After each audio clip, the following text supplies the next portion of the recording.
Welcome,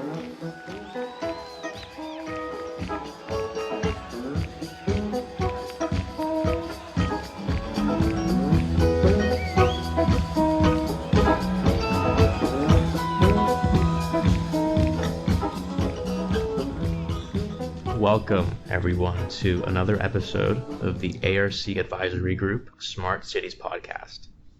I'm Eddie Fidler. I'm a transport analyst here at ARC, and I'm happy to have with me today Dan Wilson. He's the Senior Product Manager for Energy Services at Chanje, which is a company based in California that's building medium-duty EVs and charging solutions for fleets. Dan, welcome. Thank you, Eddie. It's great to be here. I appreciate you having me on the podcast. Yeah, it's our pleasure. It's our pleasure. So Dan, maybe we can start by just having you tell us a bit about your professional background, and then we'll get into Chanje. Perfect. Thanks very much. So again, thank you for having me. I'm excited for the conversation today.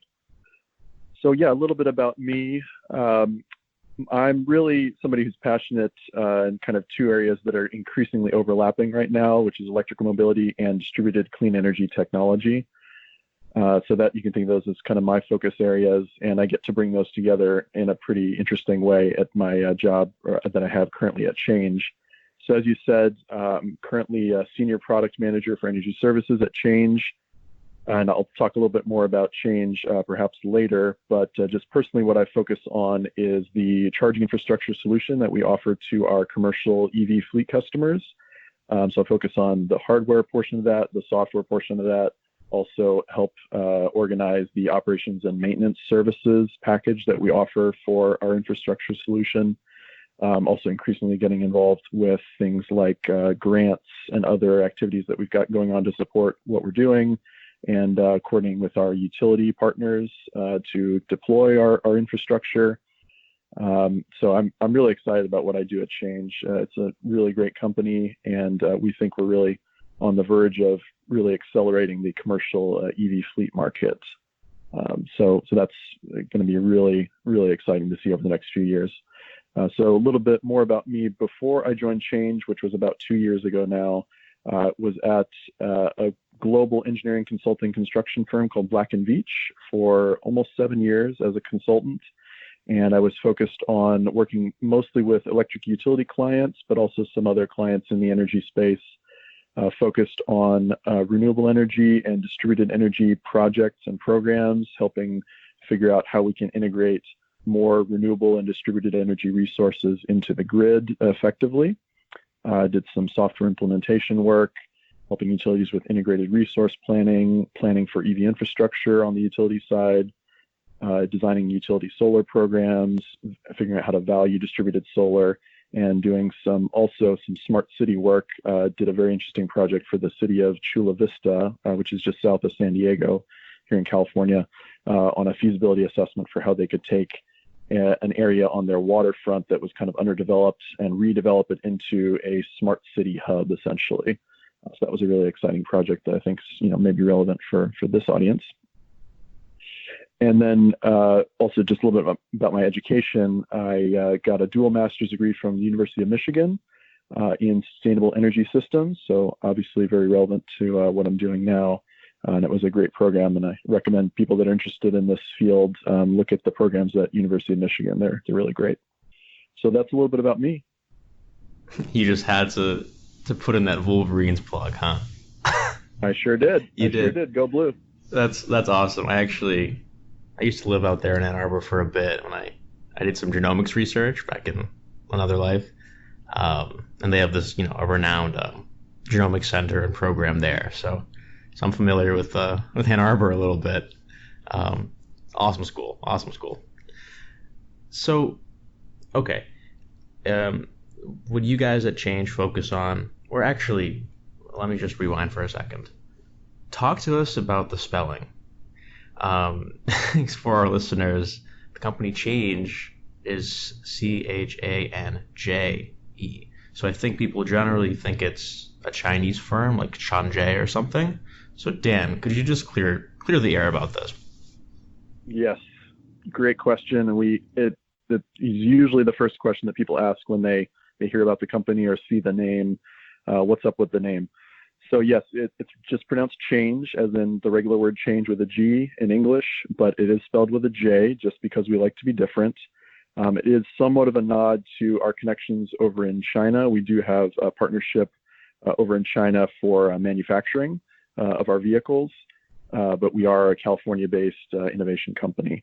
So that's basically the origin of the name, was just, again, wanting to be a little bit different, unique, but also wanting to reference the notion of change, because what we're about at Change is changing the world's energy in a positive way on multiple levels, literally and figuratively. So that's a little bit about the name. But yeah, we like it just because it sets us apart, makes us unique. Okay, gotcha. So what you guys focus on is commercial electric vehicles, right? Correct.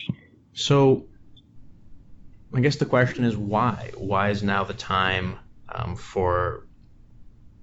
to electrify the medium duty class?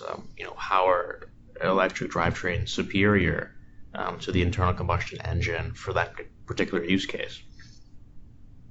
Great question, and it is one we like to talk about a lot, because we believe the use case that we're focusing on right now at Change, which is really last mile delivery, especially in the future, we'll get more into last mile passenger movement as well. But for now, it's mostly focused on last mile deliveries of goods. So in medium duty trucks specifically. So why are EVs superior in this medium duty last mile delivery use case? So there's many reasons. I'll start with the fact that there's a few characteristics that really make this use case suitable. One is the fact that medium-duty trucks that do deliveries in the last mile segment really have predictable routes that are usually within a very manageable distance for an EV. So the average route could be anywhere from, say, only 10 or 20 miles. If you're talking about in a major city like in the center of Manhattan, those trucks will only drive maybe 10 or 20 miles a day and just do a lot of deliveries in a very small area. Up to the typical in, say, a suburban area is maybe 50 or 60, possibly 70 or 80 miles. You might have some longer routes that get up to 100 miles or a little more. But basically, the route lengths are a good fit. And the fact that it's predictable routes, they're running the same routes basically every single day. And they're always returning to the same location every night after they run their route. So those, and also the fact that we're talking about generally for last mile delivery, we're in urban areas, right, or suburban areas.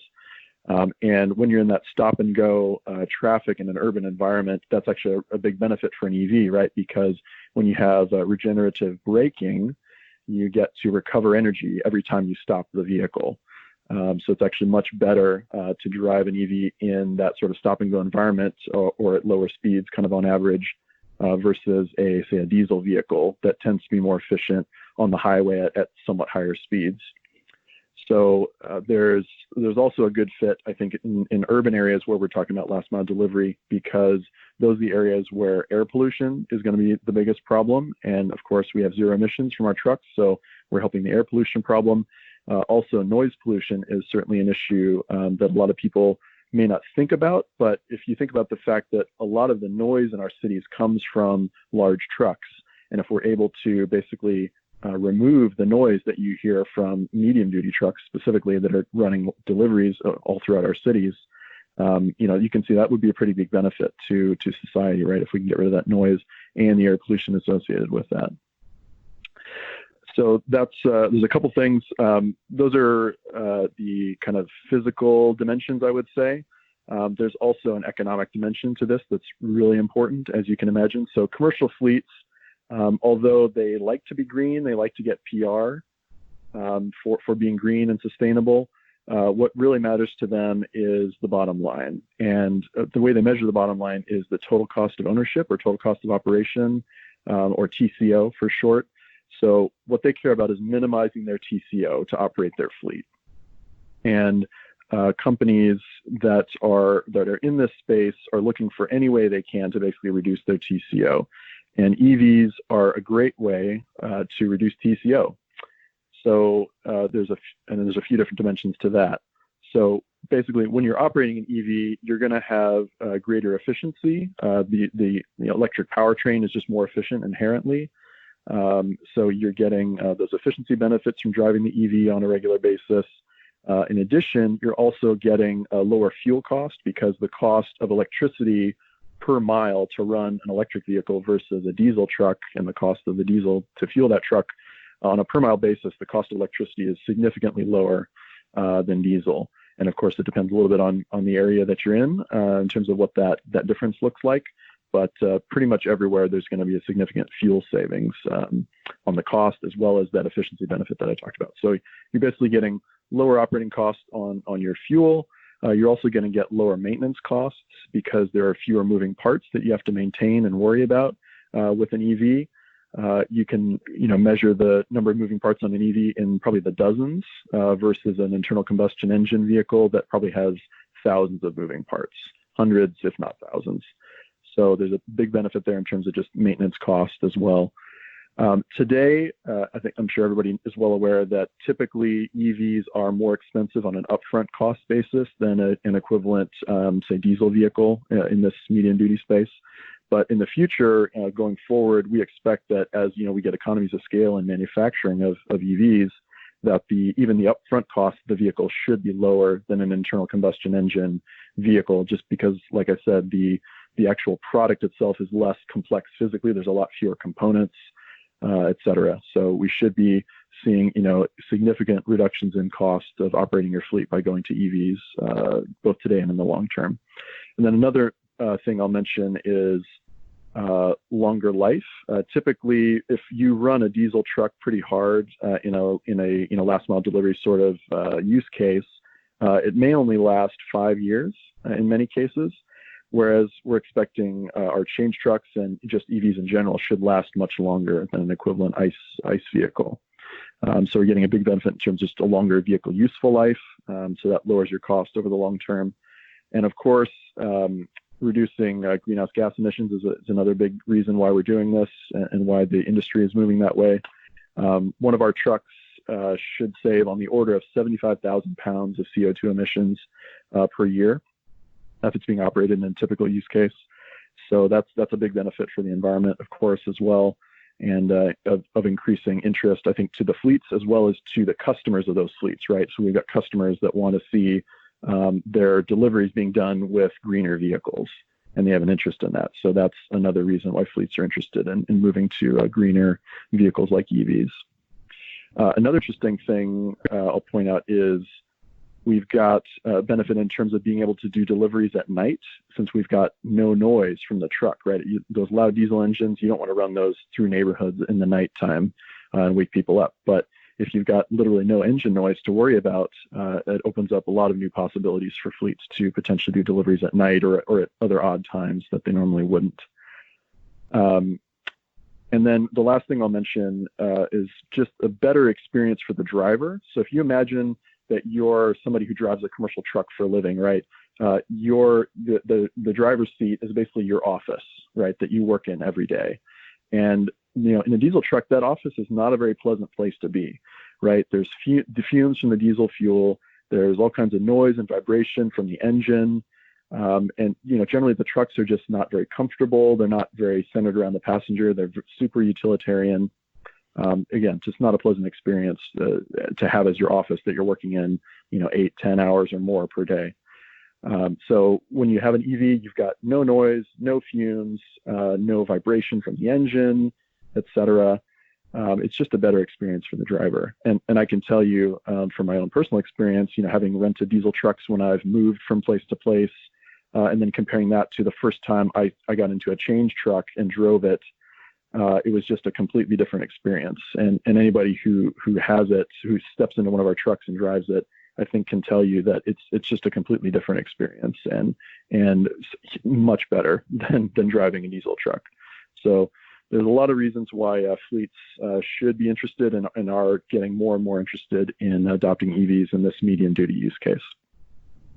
Yeah, Dan, that's great.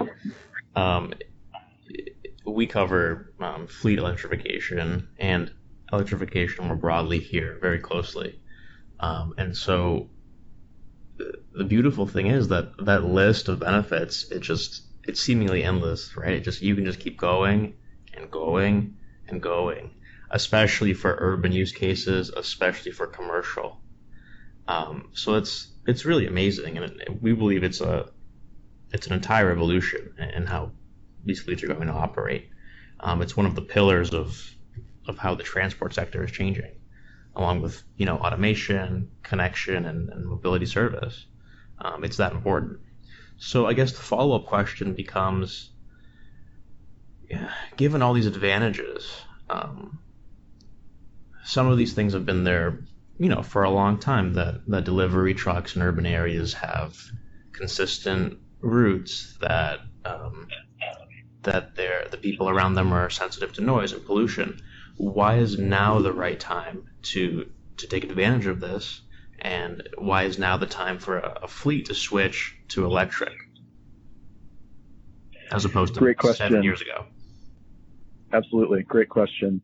And I will say that there was some early adoption and piloting of vehicles, electric vehicles, in this commercial last mile segment, even up to, say, almost 10 years ago.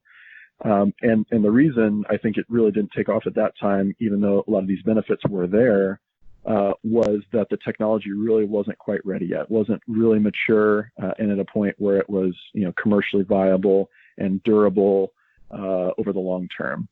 So there were lots of trucks that were tried and lots of science projects, I guess you could say, but they were really just staying at the pilot stage. They weren't really ready for prime time. So I think what's changed, and I'm going to use the word change here as a pun probably a few times, but what's changed, I think, now is that the technology is really ready for prime time. We've seen, first of all, the cost, especially of lithium-ion battery packs, has dropped really precipitously. Over the last 9 years, it's dropped something like 80 to 90% on a per unit basis for a lithium-ion battery pack for an EV. So that's a huge driver just in terms of dropping the cost, the upfront cost of the vehicle itself. But yeah, really the technology's improved so much. All of the components that go into an EV, all of the motors, other things in the powertrain, the battery management systems, et cetera, all those things have improved massively as EVs have scaled up in terms of production, and there's been more and more R&D into all of those components, especially the battery system. So that's a big reason why now is a good time, is because the technology really is finally ready for prime time. And you can see that fleets like FedEx, which are making very large plans, I'll mention, if anybody has heard of Chanje, they've probably heard of our big FedEx order. They're planning to buy 1,000 vehicles from Chanje in the next year or so and deploy those. And the reason why FedEx and other fleets like them are at the point now where they feel comfortable placing that kind of huge order, which in the EV space, that is a big order, right? At the time we announced that order, it was the largest commercial EV order of its kind in U.S. history. So it is a big deal. And the reason that they felt comfortable doing that was because they saw that the technology was really ready to go, right? It was going to be reliable. They went and visited our manufacturing facility. They saw that it was world-class. They saw the quality of the components that were going into it. And they also saw all of the things that were being done in terms of improving the service network to support the vehicles after they're deployed, et cetera. So there's a lot of things in terms of just technology and the supporting kind of service infrastructure around the vehicles that have improved massively over the last several years. And then there's other set of drivers which I'll talk about, which is more competitive drivers, I would say, versus technology or economic drivers. So basically, the macro trend right now is that because we're all shopping online more, we're expecting that we're going to get more and more deliveries of those online orders through these last mile commercial medium duty fleets. And so you got that, expecting to increase for the foreseeable future. And that means, increasing demand for the services of fleets like FedEx and Amazon and UPS, et cetera. And the competition between those fleets in that space is intensifying quite a lot. You may have seen some of the recent announcements about some of the disagreements, shall we say, between say FedEx and Amazon. They've parted ways. FedEx no longer wants to do business with Amazon because Amazon is increasingly competing directly with FedEx in the delivery space. So those fleets are starting to compete a lot more head to head. And what we're seeing is that because of all those benefits I talked about, especially the TCO, cost savings that you get from EVs, that really this is becoming a competitive issue for fleets, where they are seeing that if they don't adopt EVs over the next 5 or 10 years, they're going to be left behind by their competitors that are adopting EVs and that are therefore able to drive their costs down and offer lower delivery costs to those end customers. So it's becoming much more of a competitive issue, as well as just a kind of technology improvement issue.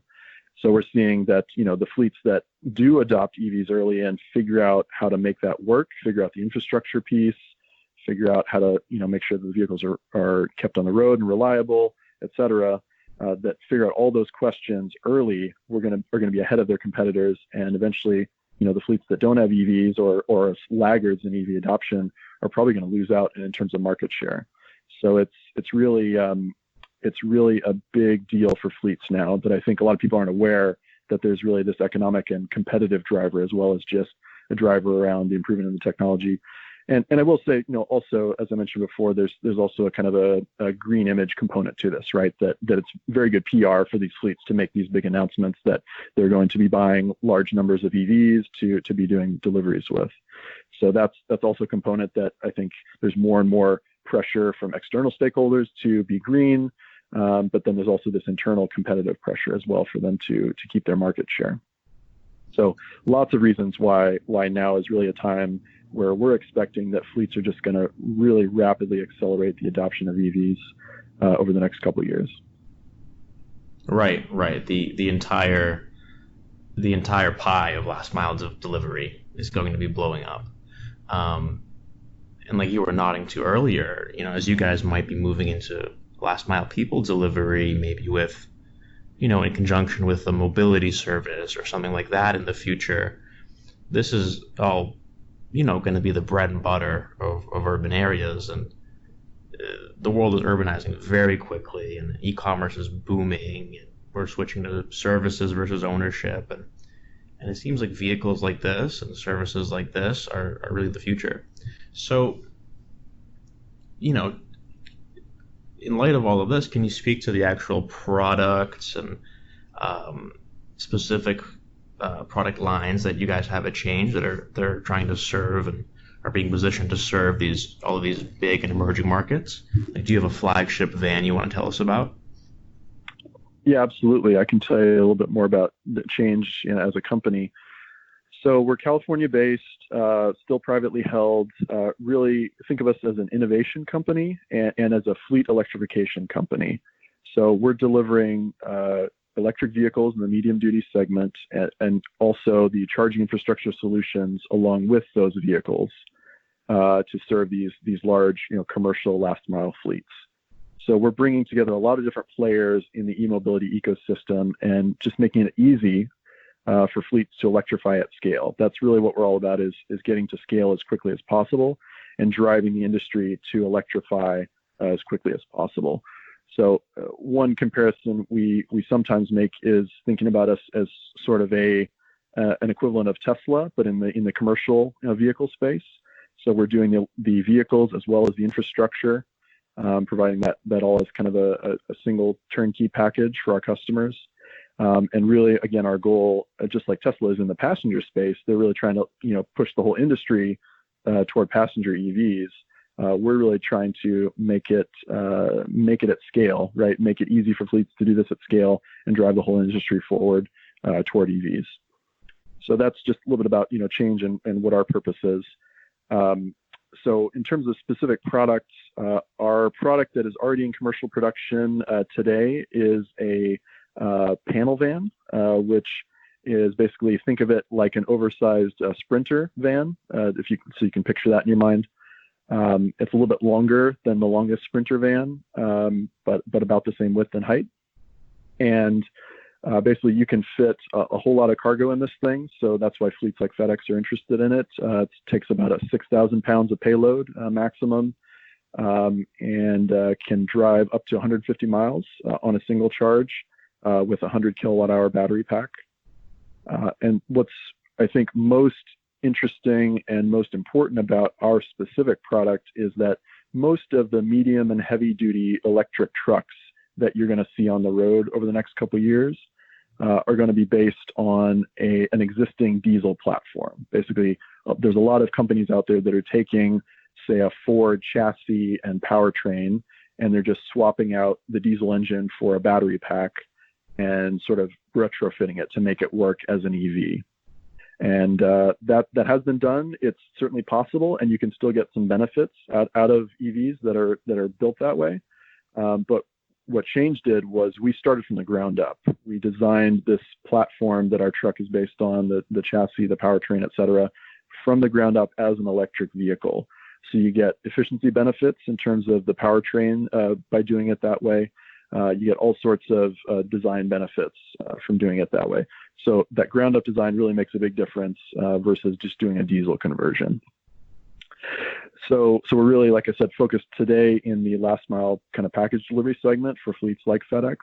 But certainly we're going to have some new products coming out over the next couple of years, which would be based on the same platform, but adapting that platform for other use cases. For instance, a shuttle bus, say a 20 to 25 person shuttle bus that you could use for an airport shuttle or a hotel shuttle, things like that. That'll be one of our next products. We're also going to be offering a cab chassis version where you essentially won't have the back of the vehicle will be just a blank space where you can put a refrigeration box on the back or heavy equipment on the back or whatever you want to do. We're also working on a number of partnerships, for instance, with Thermo King. Thermo King built a test vehicle with a fully refrigerated, insulated unit in the back of our van that has been shown at a lot of trade shows, et cetera, and people are very excited about the ability to do refrigerated food delivery with EVs. So there's a lot of different things we're working on the vehicle side, and I'll maybe just talk a little bit about before I get onto the infrastructure side, also want to mention another thing that's unique about Chanje is that we're already kind of ready to go to scale. I think a lot of the other EV companies that are out there, especially in the medium and heavy duty commercial space, are still more at the pilot stage. They're not ready to do mass production of their vehicles. But Chanje, we already have a factory built and ready to go that's capable of producing tens of thousands of vehicles a year. So we're already kind of at scale in terms of manufacturing. We also have a nationwide service network available to us through our partner Ryder. So basically a fleet like FedEx, again, has the comfort of knowing that they've got coverage anywhere that their vehicles are going to go across the U.S. They're going to have a Ryder service location nearby that's going to be able to service those vehicles if and when they need service.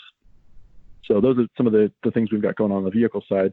I'll also mention a couple things on the infrastructure side that we're working on, which is where I focus personally. Yes, please. Yeah. So on the infrastructure side, we're doing something for our fleet customers, which is sort of a unique solution, which is a DC charging based solution. So most, I would say, medium duty fleets today are using an AC level 2 charging solution, which is very cheap, I would say, to implement in terms of upfront cost. But we've moved toward a DC charging solution for a couple of reasons. One is that it's just more efficient overall in terms of getting energy from the grid into the vehicle battery. You're just going to get much greater efficiency, at least 10 to 15% greater efficiency by using DC charging. You're going to be able to charge faster. DC charging allows you to charge faster than AC. So you're going to be able to charge faster if you need to, but you can also still dial the charging rate back if you don't need to charge quickly. A lot of these fleets have all night to charge, so they don't necessarily need to charge very quickly. But it's nice to have that flexibility to be able to charge a little faster with DC if they need to. And so it just gives us more flexibility. Also, potentially down the road, having DC charging allows us to integrate more easily with other on-site distributed energy resources like battery storage or solar. We could potentially just have a DC bus that everything is plugged into, from the charger to the storage to the solar. So we're bringing that DC charging solution to the market, and we think that's actually a really great solution that's been really tailored to this last mile fleet sort of use case. and we've even made some innovations in terms of how we mount the actual charging dispensers. We're doing something where we're mounting them overhead instead of having them on the ground or on the wall, to make sure that they're out of the way of the people and the trucks that are moving around inside these depots. So we've got a lot of different innovations going on the infrastructure side as well. Also, one other thing I'll mention is just that we are working on things on the software side as well. So we've got a telematics cloud platform for our vehicles. We've also got a cloud platform to manage all of the charging infrastructure. And going forward, we're going to be working more and more to integrate those two pieces together to deliver a lot of additional benefits to fleets when they can have full visibility into both their vehicles and their infrastructure all in the same platform. I think they're going to see a lot of benefits from that. So a few different things we've got going on in terms of our products and services we're offering to our fleet customers. So you guys are looking pretty far ahead into the future with all of these innovations and the products you're looking to roll out. So that's awesome to see. So is it fair to say that in your view, Chanje is the leader right now in the medium duty space? So what I will say is that when we talk to fleets and we talk to people in this space that really know this medium duty space, that they tell us that they don't see any other credible companies that are ready to manufacture medium duty EVs at scale and deliver a really great product. So we do believe for now, there certainly will be other competitors that come in the future, and we're expecting that, and we welcome that competition going forward. But today, as we speak, we really don't see a direct competitor that's ready to scale like we are in terms of commercial production of medium duty EVs. So then I'm curious why you think that is, because the business case, is a bullhorn in our eyes here at ARC. It makes a lot of sense, and it has for a little while now. So how'd you guys get ahead of the game there? You made the right move to do so, but I wonder what your thoughts are on that sort of broader market. Yeah, it's a great question, and something that we do think a bit about, because we do feel we are lucky to be in a very unique position as kind of on the cutting edge of what's happening in the medium duty EV space specifically, and feel like we have the chance to really own that segment of the market because we're the early leader. So I think the reason for that, or one of the big reasons, is that product development cycles for commercial trucks are quite long, really the same in the passenger vehicle space as well. To design a brand new vehicle platform from the ground up, as we have done at Chanje, typically for a large manufacturer, say a Ford or a GM, et cetera, will take 5 to 7 years. So the very long lead time in terms of when you decide we really need to design a vehicle for this specific use case, and then you have to wait 5 to 7 years before you have a product that's actually ready to go into customers' hands to serve that need. So basically, Chanje started several years ago on this, and I'll give a lot of credit to our CEO, Brian Hansel. He was previously working at a company called Smith Electric Vehicles, which, again, 10 years ago was building these diesel retrofit EVs and having some success at it, but just got to a point where they realized that just wasn't a scalable solution. That wasn't really the long-term solution. So they decided they really needed to go and invest in the engineering, design, and manufacturing capabilities to start working on a ground-up medium-duty EV. And so they started that many years ago now, and the fruits of all of that early planning and labor have really borne fruit now, that we're at the point where we have this product that's ready to go for our fleet customers like FedEx, that they see as a really credible product that can stand up with any other trucks that they buy from other companies. And the other companies that are in the space, right, are talking about it. They've been talking about it for a couple of years now, but they haven't really made any significant investments in terms of designing and getting the manufacturing capacity ready to go for these types of vehicles. So really, I think there's that long lead time issue. And 5 to 7 years ago, if you'll think back, I don't think it was obvious to most people that commercial last mile fleets were going to electrify. It's becoming much more obvious now, in our opinion, and I think most of the fleets have gotten to the point where they realize it's pretty much inevitable. But again, 5 to 7 years ago, that wasn't obvious. And 5 to 7 years ago was when these other companies probably needed to start investing in this space. So again, I think that just puts us in a pretty unique position to really own the space for now. But we're expecting within a few years, these other companies that have now realized, yes, this is a space where there's going to be a lot of demand for medium-duty EVs. They're going to start working on that segment and designing new products and bringing new products to the market. And you've seen a number of announcements from the big OEMs on that front. But I would say it's still going to be a few years before they really can bring a large number of those vehicles to the market to compete with a chain truck. Right. But at this point they're likely trying. Okay.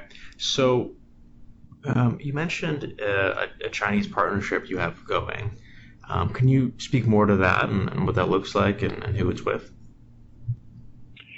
Yeah. So we have a partnership with a manufacturing facility in Hangzhou, China, which is just south of Shanghai. So it's a large manufacturing city. It's actually a beautiful area in China if you've ever been there. And we have a really large manufacturing facility there. It's almost 4 million square feet. If you can imagine the size of that, it's truly massive. And it's really dedicated to this medium-duty EV platform that Chanje is now offering to the market.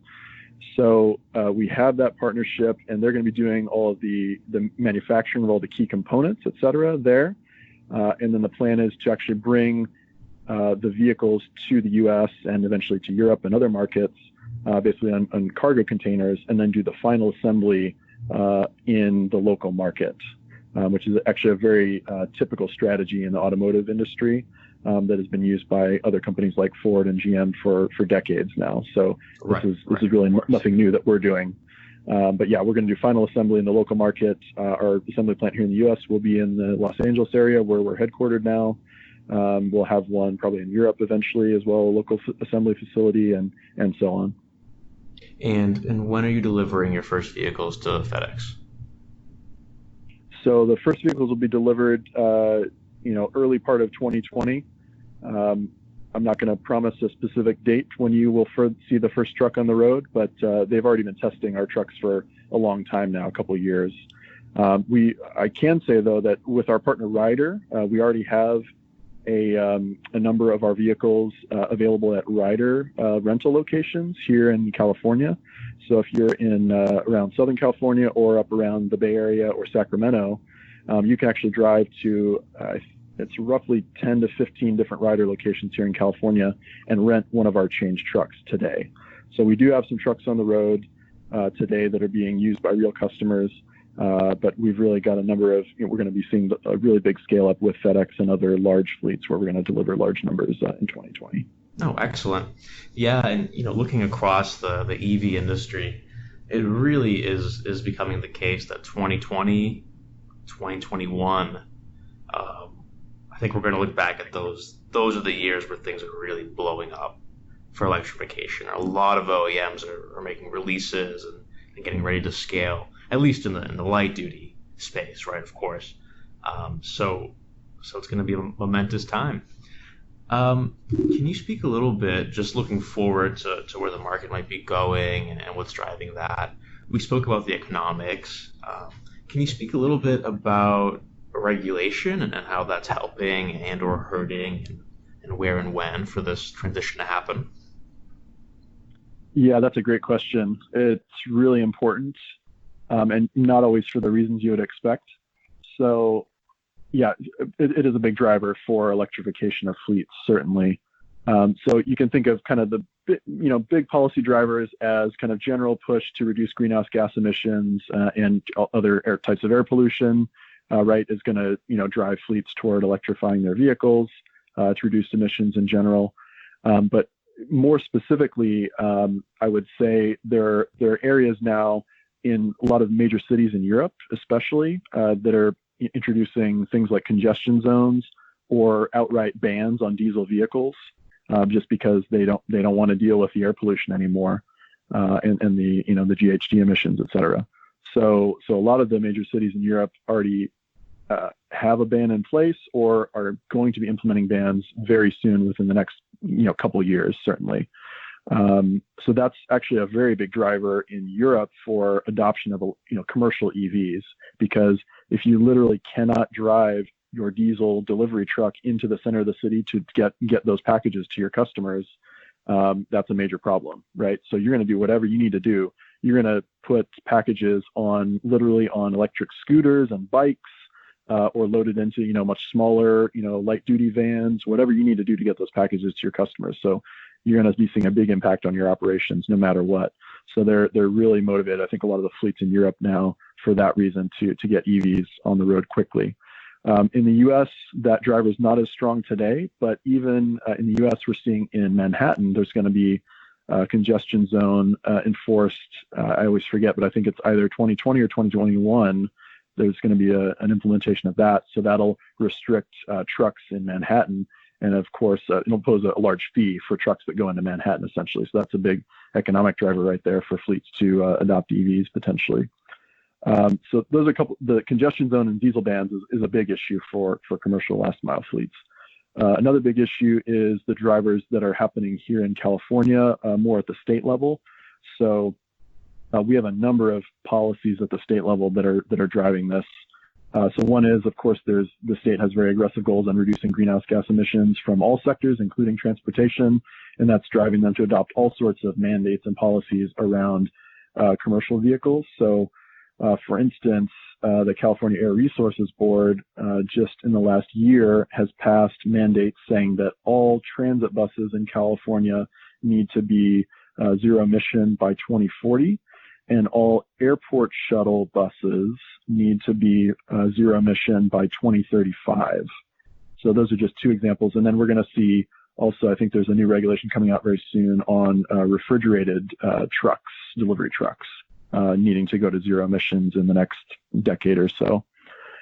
So, those policies are also a really big driver, right? Because if you have no other choice but to get to a zero emission solution, in most cases, that's going to be an electric solution, an EV. So those are big drivers. I'll also say there's certainly some economic drivers as well here in California that are a little bit unique. California has the low carbon fuel standard, LCFS, which has been a really big driver because, say oil companies that are, doing petroleum refining here in California, they actually have to buy credits in this cap and trade market that was established by LCFS.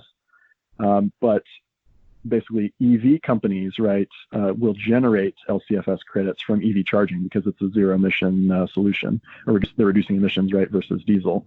Right. So those LCFS credits have actually become very valuable to the companies that are doing EV charging and adopting EVs. So there are policies like that are actually pretty important, which may not be general knowledge, but really, really important. And there's going to be more states besides California that are adopting similar LCFS type programs going forward. So that could be a driver as well. I will say, have to acknowledge at the federal level, obviously there's not a ton of policy pressure right now to move toward EVs, but that's certainly not going to be the case forever. And as we get tighter and tighter fuel economy standards, which will happen no matter what, that will continue to push fleets toward EVs as well from the federal policy level. So there's a lot of different policies, I think, that are important for this. I guess one other I'll mention is just incentives, right? Always very helpful. So here in California, there's a very generous incentive called HVIP, which gives a large incentive for every single medium or heavy duty EV that's sold in the state. There's a complementary incentive for the charging infrastructure for each of those vehicles, which is also quite generous. Other states like New York are implementing programs like that as well. So lots of different ways that this can be done. Maybe one more example I can mention is utilities here in California are already implementing a number of programs and new rates. So the large investor-owned utilities in California, including PG&E, Southern California Edison, and San Diego Gas and Electric, already have programs in place to fund charging infrastructure for medium and heavy-duty vehicles that are going to be coming on the road in the next few years. And they're also already adopting new rate structures that are tailored for medium and heavy duty commercial EVs, again, that are being adopted by fleets. So a lot of different policy drivers that I could get into, but those are a few of them. Right. Yeah. So policy plays a big deal here, but it is inconsistently applied or inconsistently managed around the world. So the Europeans are pushing for this pretty hard, and that's understandable for anyone who's tried to breathe the air in a European city. In the U.S., it's really piecemeal. California is a leader, and I should also add that up here in Boston, where ARC is headquartered, we're obviously very excited for the regional program we're seeking to develop here between New England, the Mid-Atlantic states, and DC. It's a regional transport fuel cap and trade program, so very similar to California, and that's going to drive electrification quite a bit here as well. But one thing to stress, I think this is really important. Regulation, the incentives, the financial incentives can really make the market for the light duty space, because the economics for an individual driver to electrify, well, do they work, do they not, right? It depends how you drive, it depends on your local power prices, your local fuel prices. It's kind of a crapshoot, and so the incentive brings you over the edge. But what's really fascinating about the commercial space, especially the medium duty commercial space, is that if you strip away all of that regulation and any incentives, for a lot of these urban use cases, the raw economics just work out most of the time.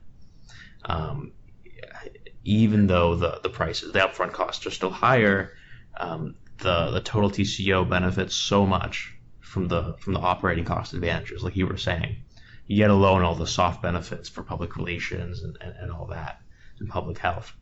So that is really probably the strongest driver, that regardless of what governments do, this segment is going to electrify quickly, and the government can only push it, can make it happen faster, accelerate it.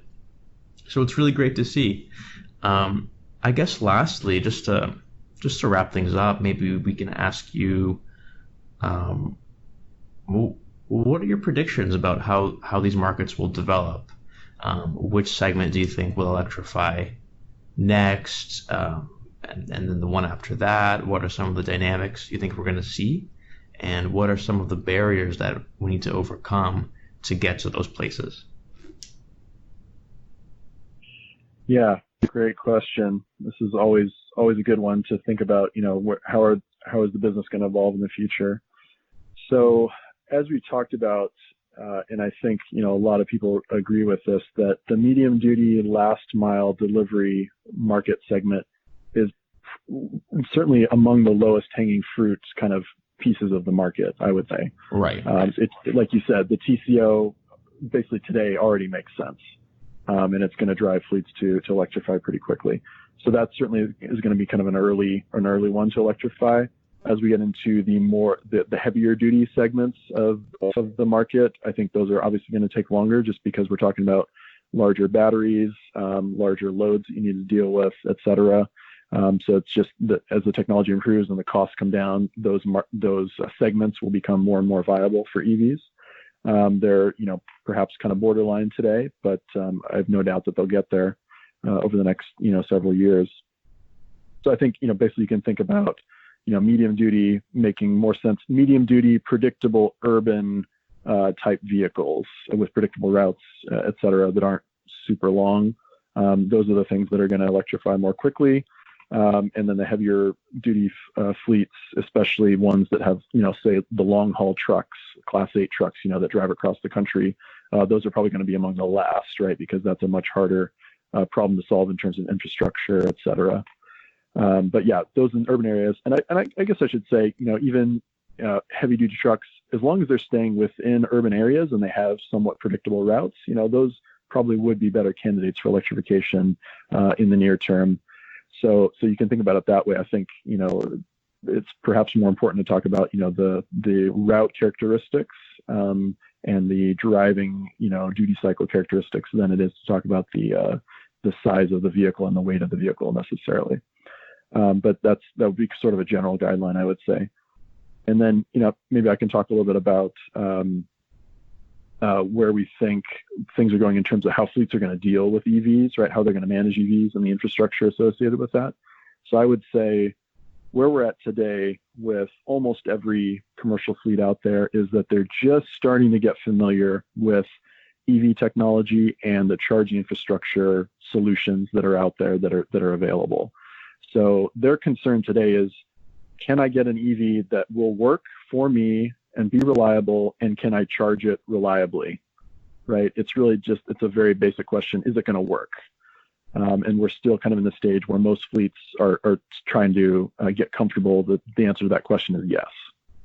So the next stage after that we're seeing, with the fleets that are getting a little bit further along in their journey of electrification, is that the next thing they worry about is how do they, minimize that TCO that we've talked about, right? And that could be with figuring out how they can train their drivers to drive more efficiently with the vehicles, right? Get more regen in the braking, et cetera. Don't accelerate as quickly, things like that. So that sort of driver training aspect. Then there's also on the charging side, right? How do you manage your charging in a way that you minimize demand charges and you charge at the right times when power prices are lower, et cetera. So there's a lot of different things that they can do to, optimize operations and minimize TCO from that. So that'll be kind of the next step, is basically economic, optimization, I should say, for their operations. And then I would say the step after that, after they get comfortable that they've, really gotten all the economic benefits they can out of kind of minimizing their cost, they're going to start looking at new business models, both to facilitate adoption of EVs and also to open up new revenue streams. So in terms of facilitating adoption, I think one of the big things will be moving from a CapEx to an OpEx model. So moving from fleets that are buying EVs to fleets that are leasing EVs, right, from a third-party provider, and just making it so that it's an as-a-service business model, right, instead of an upfront purchase. I think that'll make it easier for fleets to, make the investments in both the vehicles, but also in the charging infrastructure, right? Because the charging infrastructure, we can't forget, is a really big piece of this, and it is a pretty significant investment that fleets have to make if they're going to do charging at their own, private depots. So figuring out how to make that easy for them is going to be a big deal. And we definitely believe that the market's going to move from today, where fleets are just comfortable kind of owning things themselves, the equipment at their sites. So that's typically what they're doing. But we're going to move from that over the next few years to a model where probably some third-party provider is going to do charging as a service, right? Where you bundle the capital cost of the infrastructure and the energy cost and the maintenance and operations, et cetera, all into a single monthly lease payment, essentially, for charging of their vehicles. And you can do that on a per kilowatt hour basis or a per mile basis or whatever unit you want to use. And then, so that'll be kind of, I think, a step toward making it, again, easier for fleets to adopt EVs. And then eventually, I think we could even get to a point where we're talking about full transportation as a service or mobility as a service, whatever you want to call it, where you're bundling the vehicles along with the charging infrastructure, along with the energy to fuel those vehicles, all into a single payment that a fleet will make to basically lease a vehicle as they need it, right? So we can envision a change. We're envisioning a future where different fleets will use the same vehicle at different times of day, right? So we have a delivery fleet that needs to use it kind of during normal daytime hours. You got a different fleet that wants to do something with the same truck during the nighttime, and so they can basically share that same vehicle between different fleets, as long as we're giving them lower costs in terms of because if we're maximizing asset utilization for that vehicle, right, we're driving down costs for everybody that uses that vehicle. And so that's really the name of the game, is just how do you make it as cheap as possible for these fleets to use these vehicles. So I think that's one area where I think we'll see a lot of innovation is in terms of the business model, is making this into more of an as a service type opportunity for fleets.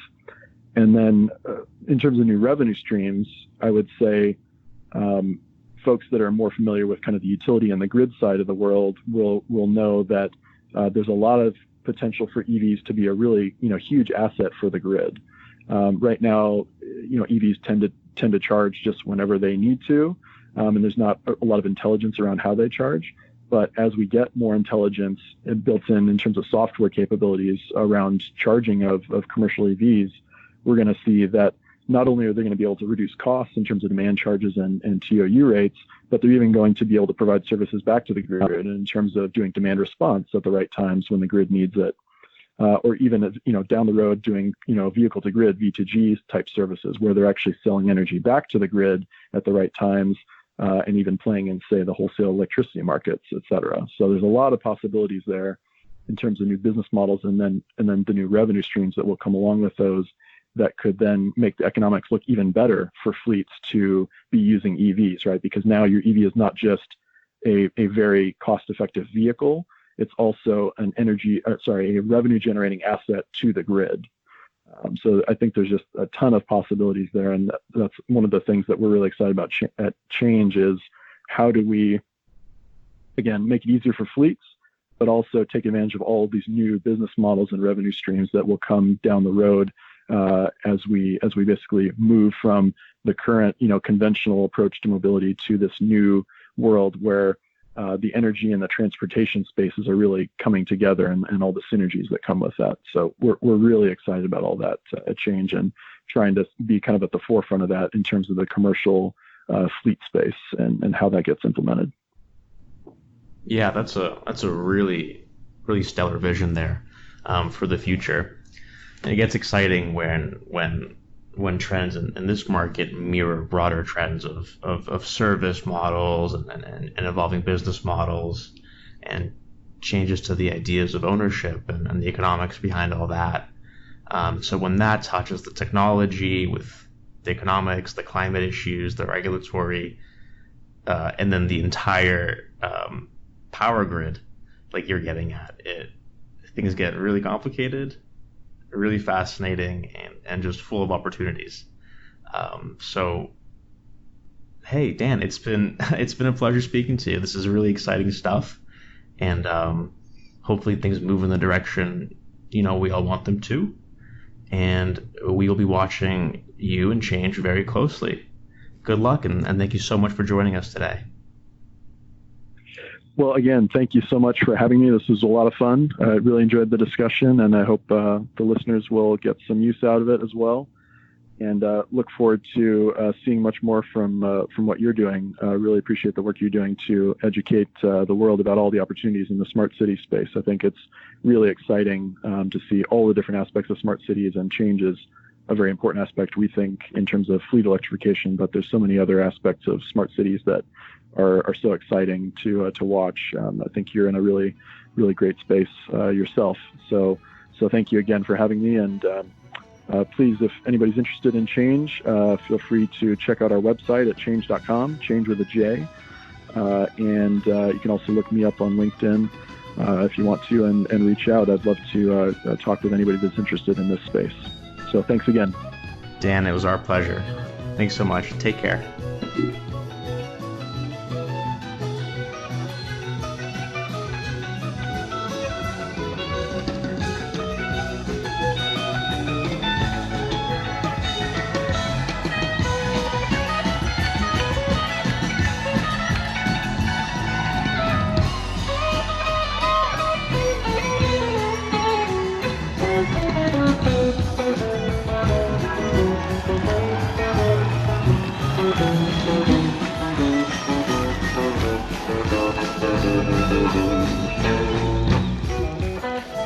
Thank you.